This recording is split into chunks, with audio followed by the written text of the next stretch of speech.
जय माता चरणं शरणं रमाम्बिके चरणं शरणं ത്രയംബകേ.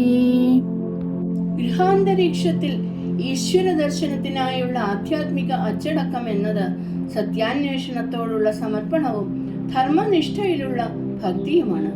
നിങ്ങളുടെ സത്യാന്വേഷണത്തിന്റെ വിജയം കുടികൊള്ളുന്നത് നിങ്ങളുടെ തീവ്രമായ ആഗ്രഹത്തിലും ആത്മീയ ചിട്ടകളിലെ അചഞ്ചലതയിലും അമ്മയുടെ വാക്കുകളിലുള്ള വിശ്വാസത്തിലും ദൈവിക ഹിതത്തോടുള്ള ശരണാഗതിയിലുമാണ്.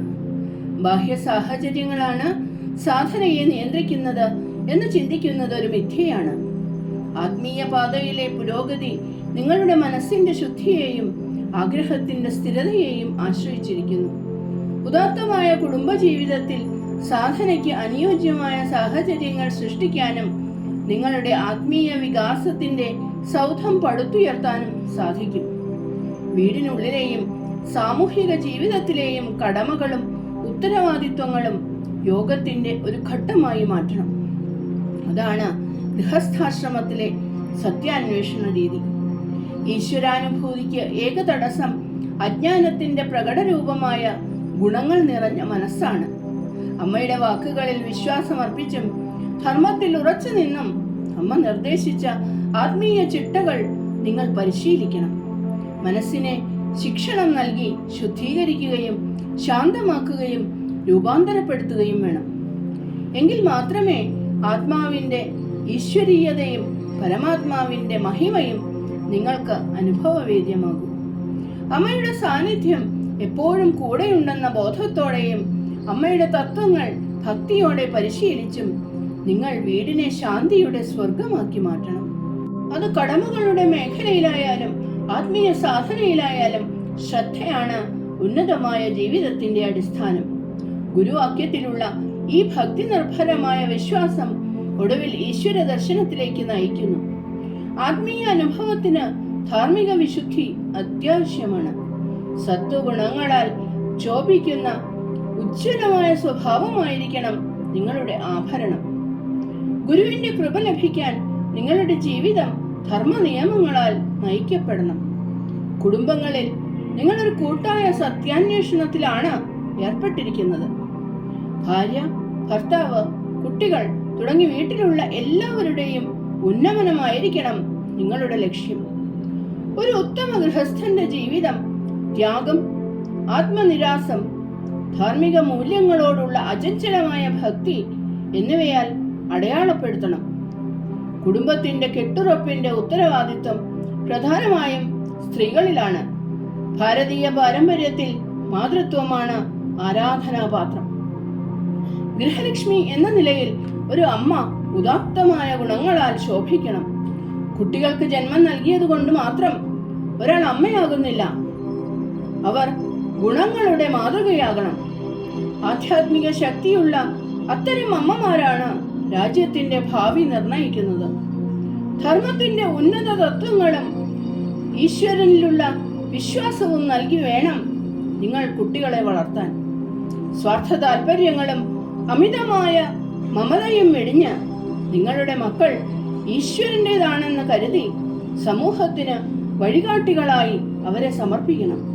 അപ്പോൾ മാത്രമേ നിങ്ങൾ മാതൃധർമ്മം നിറവേറ്റുകയുള്ളൂ.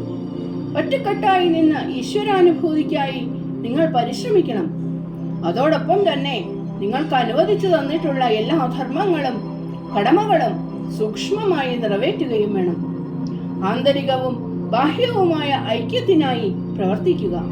നിങ്ങളുടെ കുടുംബജീവിതവും മണ്ഡലിയിലെയും സമൂഹത്തിലെയും പ്രവർത്തനങ്ങളും പ്രായോഗിക വേദാന്തത്തെയും സ്നേഹത്തിന്റെ ചലനാത്മക രൂപത്തെയും ധർമ്മത്തിന്റെ അത്യുന്നതമായ ശോഭയെയും പ്രതിഫലിപ്പിക്കണം. അമ്മയുമായി ആന്തരികമായ ഒരു ബന്ധം സ്ഥാപിക്കുന്നതിലൂടെ നിങ്ങൾ അമ്മയുടെ കൃപയുടെയും സ്നേഹത്തിന്റെയും ധർമ്മത്തിന്റെയും വാഹകരായി മാറണം. മനുഷ്യജന്മം അമൂല്യമാണ്. അത് നിസ്സാര കാര്യങ്ങൾക്കായി പാഴാക്കരുത്. ദിവ്യജനനിയുമായുള്ള നിങ്ങളുടെ സമ്പർക്കം അത്യന്തം വിലപ്പെട്ടതാണ്. ഇത് ഈശ്വരദത്തമായ ഒരു അവസരമാണ്. വിവേകത്തെ വഴികാട്ടിയാക്കി അസുരവൃത്തികളെ അകറ്റി നിർത്തി എല്ലാ സാഹചര്യങ്ങളിലും മനസ്സിനെ പ്രശാന്തതയിലും സമചിത്തതയിലും നിലനിർത്തുക. ഇതാണ് സാധകവൃത്തി. ധർമ്മത്തിന്റെ തത്വം അങ്ങേയറ്റം സൂക്ഷ്മമാണ്. നിങ്ങൾ അമ്മയുമായും അമ്മയുടെ ആദർശങ്ങളുമായും ചേർന്നു നിൽക്കുമ്പോൾ നിങ്ങൾക്ക് സൂക്ഷ്മമായ ഉൾക്കാഴ്ച മാത്രമല്ല, ധർമ്മത്തിൽ ഉറച്ചു നിൽക്കാനുള്ള ശക്തിയും ലഭിക്കും. ധർമ്മം എന്നാൽ ധാർമ്മിക നിയമമാണ്. ധർമ്മം എന്നാൽ നീതിപൂർവമായ കർമ്മമാണ്.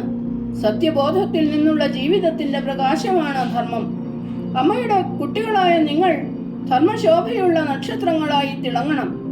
നിങ്ങളുടെ ജീവിതം ആയിരക്കണക്കിന് ആളുകളെ ഈശ്വരപാതയിലേക്ക് നയിക്കാൻ പ്രചോദനമാകണം. അനാസക്തി വളർത്തുക. എല്ലാ പ്രവൃത്തികളിലും ഒരു സാക്ഷിയെ പോലെ വർത്തിക്കുക. മനോവൃത്തികളിൽ മുഴുകുന്നതും ഗുണങ്ങളോടുള്ള മമതയും ശരീരവുമായുള്ള താതാത്മ്യവും കർത്തൃത്വഭാവവും ആണ് ബന്ധനം. ഇത് കൃപയാൽ മാത്രമേ നീങ്ങുകയുള്ളൂ. ആത്മബോധത്തിൽ എപ്പോഴും ജാഗരൂകരായിരിക്കുക. നിങ്ങളുടെ ലക്ഷ്യത്തിൽ നിന്ന് മനസ്സിനെ മാറ്റാൻ ഒന്നിനെയും അനുവദിക്കരുത്. നിങ്ങളും ഈശ്വരനും തമ്മിൽ മറ്റൊരു താല്പര്യവും കടന്നു വരരുത്. ഇതാണ് ഭക്തിയുടെയും യോഗത്തിന്റെയും അന്തസത്ത. ഈശ്വരൻ മാത്രമായിരിക്കണം സ്നേഹത്തിന്റെ ഏക ലക്ഷ്യം. എല്ലാവരിലും ഈശ്വരനെ കാണുന്നതിലൂടെ ആരോടും അമിതമായ മമതയില്ലാതെ എല്ലാവരെയും സ്നേഹിക്കാൻ നിങ്ങൾക്ക് കഴിയും.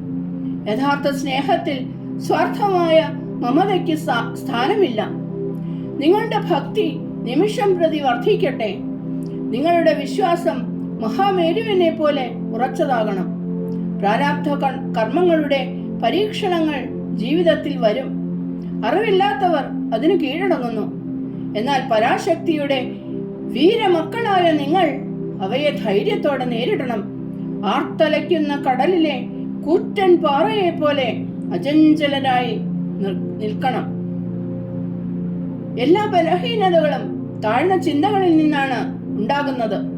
ആത്മബലം വർദ്ധിപ്പിക്കുന്നതിലൂടെ നിങ്ങൾ ശക്തിയുടെ സ്വരൂപങ്ങളായി മാറണം. എല്ലാം നിങ്ങൾക്കുള്ളിൽ തന്നെയുണ്ട്. പക്ഷേ നിങ്ങൾ അത് വികസിപ്പിക്കണം. വൈരാഗ്യത്തോടും നിരന്തരമായ പരിശീലനത്തോടും കൂടി ഇന്ദ്രിയ ആസക്തികൾക്ക് മുകളിൽ വളരണം. നിങ്ങൾ നിങ്ങളുടെ മനസ്സിന്റെ യജമാനന്മാരും പരാശക്തിയുടെ സേവകരുമാകണം. ശക്തിനഗർ നിലവിൽ വന്നത് സർവശക്തന്റെ അനുഗ്രഹമായിട്ടാണ്, ഈശ്വരന്റെ പരസങ്കല്പമായിട്ടാണ്. ഇവിടെ നിങ്ങൾക്ക് ശാന്തമായ അന്തരീക്ഷം, സാധനയ്ക്കുള്ള സൗകര്യങ്ങൾ, കൃത്യസമയത്തുള്ള ശുദ്ധമായ ഭക്ഷണം, അതിലുപരിയായി അമ്മയുടെ സാന്നിധ്യം എന്നിവയുണ്ട്. വീടിന് നിങ്ങൾക്ക് ഇത്രയും വലിയ ആത്മീയ ഉണർവോ അന്തരീക്ഷത്തിന്റെ ഗാംഭീര്യമോ നൽകാൻ കഴിയില്ല. സമയം ലഭിക്കുമ്പോഴെല്ലാം നിങ്ങൾ ഇവിടെ വരണം. അമ്മയുടെ നേരിട്ടുള്ള മാർഗനിർദ്ദേശത്തിലും സാമീപ്യത്തിലും സാധക വൃത്തിയോടെ ഇവിടെ ജീവിക്കണം. അമ്മയുടെ ദർശനവും പ്രഭാഷണങ്ങളും സാമീപ്യവും നിങ്ങളെ ആത്മീയ ഔന്നത്യങ്ങളിലേക്ക് വളരാൻ സഹായിക്കും. എല്ലാവർക്കും അനുഗ്രഹങ്ങൾ. ചരണം ശരണം രമാംബികേ, ചരണം ശരണം ത്രയംബകേ. ജയ് മാതാ.